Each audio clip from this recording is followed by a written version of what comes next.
To install a printer on your local machine, go to File Explorer and type in //lyn-print.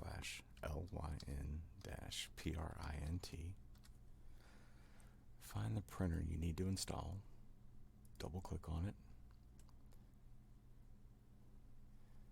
After installation has taken place, then close the queue. To verify that it's been installed, click Search and type in Printer.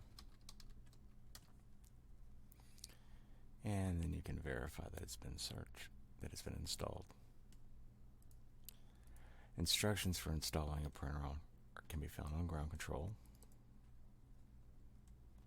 right here on the front page.